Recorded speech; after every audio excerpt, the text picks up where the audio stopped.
Today we're going to be talking about heaven. Heaven can be seen as this far-off thing, something that we don't have to think about right now because it doesn't affect us. But just like hell is a reality, so is heaven. To form our idea of heaven, we're meant to extrapolate from our less than perfect relationship with God in the here and now to the thought of a perfect relationship with God in heaven. We also have to eliminate from our concept of a life lived for God all forms of pain and suffering that we experience here on earth. And we enrich our imagination of a happy future by thinking of all the God-given enjoyment that we know of right now. So this joy in heaven comes from our vision of God, our experience of Christ's love, and our fellowship with the body of believers, and the growth of our abilities that God has in store for us. In John 14, verses 1 through 3, it says this. Jesus, talking to his disciples, says, "Do not let your hearts be troubled. You believe in God, believe also in me. My Father's house has many rooms. If that were not so, would I have told you that I am going there to prepare a place for you? And if I go to prepare a place for you, I will come back and take you to be with me, that you may also be where I am."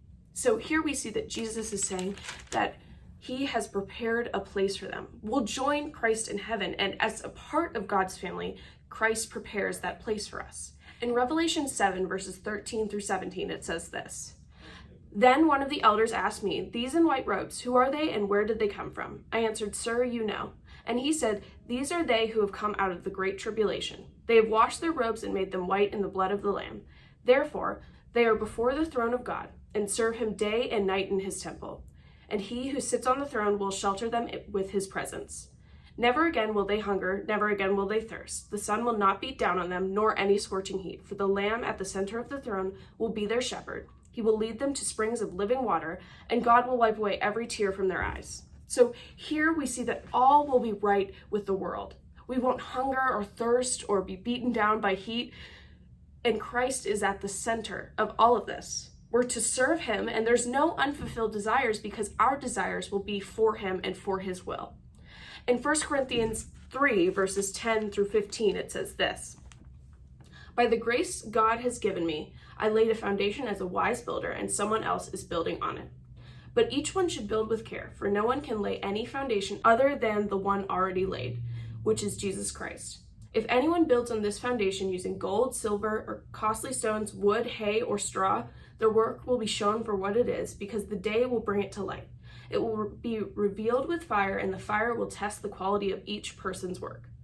If what has been built survives, the builder will receive a reward. If it is burned up, the builder will suffer loss, but yet will be saved, even though only as one escaping through the flames."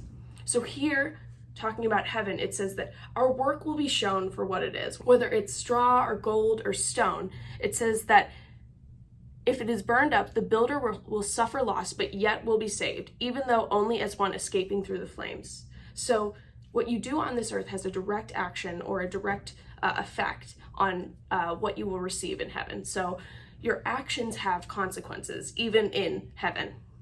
You see, life in heaven is a culmination of seeing God in and through Christ and being loved by him, of rest and work, of praise and worship, and of fellowship with Christ and other believers. And it's something that we get to look forward to as Christians.